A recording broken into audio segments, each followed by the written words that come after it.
ये अविवेकपूर्ण उनकी ये बात है। अपनी करनी के चलते समूचे हिंदुस्तान को वो जला देंगी, ये तो कोई हम कह सकते हैं कि जिसका मानसिक स्थिति ठीक है ऐसा नहीं बोलेगा, जैसा उन्होंने कहने का काम किया है। और हमको बाद में और भी मालूम हुआ है कि अब अपोलोजाइज कर रही हैं, लेकिन कहने का मतलब कि जो मन में उनकी गुस्सा थी उन्होंने तो कर दिया, करनी उनकी है, खमियाजा भुगत रही है जनता। पनोरमा ग्रुप, जो सोचता है वो करता है।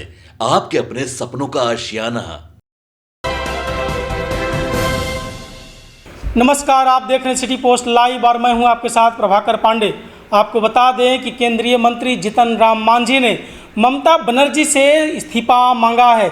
सीधे तौर पर कहा है कि ममता बनर्जी इस्तीफा दे, और बड़ा बयान देते नजर आ रहे हैं जीतन राम मांझी ममता बनर्जी के उस बयान पर, जिसमें उन्होंने कही थी कि यदि बंगाल जलेगा तो बिहार जलेगा, उड़ीसा जलेगा और दिल्ली भी जलेगा। इस बयान को लेकर अब जीतन राम मांझी ने बड़ा बयान दिया है। क्या कुछ कहते नजर आ रहे हैं जीतन राम मांझी, पहले आप इनका बयान सुने।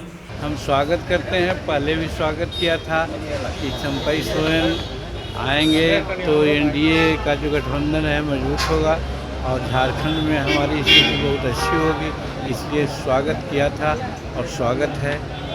ममता जी ने कहा कि अगर बंगाल जलेगा तो बिहार भी जलेगा, दिल्ली भी जलेगा, क्या कहेंगे सर? ये अविवेकपूर्ण उनकी ये बात है। अपनी करनी के चलते समूचे हिंदुस्तान को वो जला देंगी, ये तो कोई हम कह सकते हैं कि जिसका मानसिक स्थिति ठीक है ऐसा नहीं बोलेगा, जैसा उन्होंने कहने का काम किया है।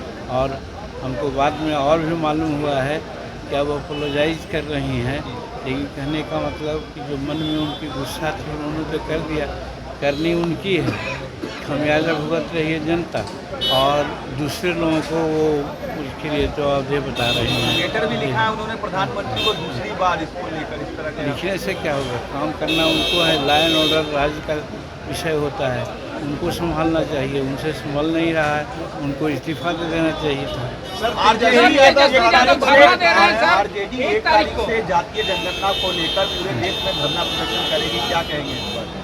आरजेडी का अपना मुद्दा है, वो करें। यहाँ तो जातीय जनगणना नीतीश कुमार जी करा चुके हैं, बिहार का है। और प्रधानमंत्री का जहाँ तक सवाल है, प्रधानमंत्री ने कहा कि हम देश स्तर पर अपने से नहीं करेंगे, लेकिन राज्य कर सकता है।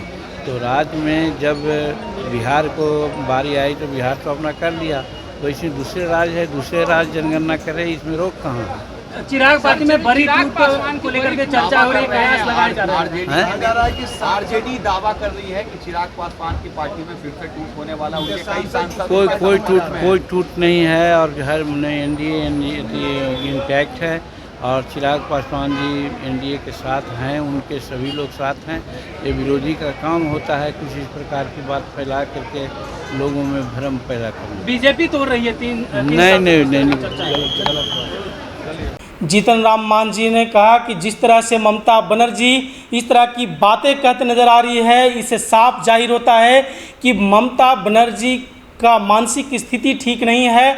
ममता बनर्जी अब इस्तीफा दें, क्योंकि मानसिक स्थिति खराब व्यक्ति कभी सरकार नहीं चला सकता, इसलिए ममता बनर्जी को इस्तीफा दे देना चाहिए। इस तरह का बयान देते नजर आ रहे हैं जीतन राम मांझी।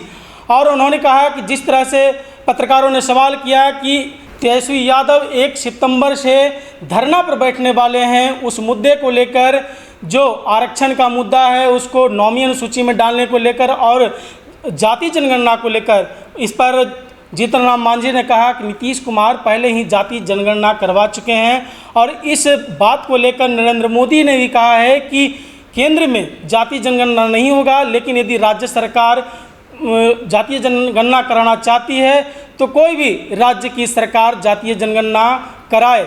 इस पर जीतन राम मांझी ये कहते नजर आ रहे हैं। उन्होंने कहा कि नीतीश कुमार पहले जातीय जनगणना करवा चुके हैं और अब इस पर बैठने से कोई फ़ायदा नहीं है, ये कोई बड़ी मुद्दा है नहीं।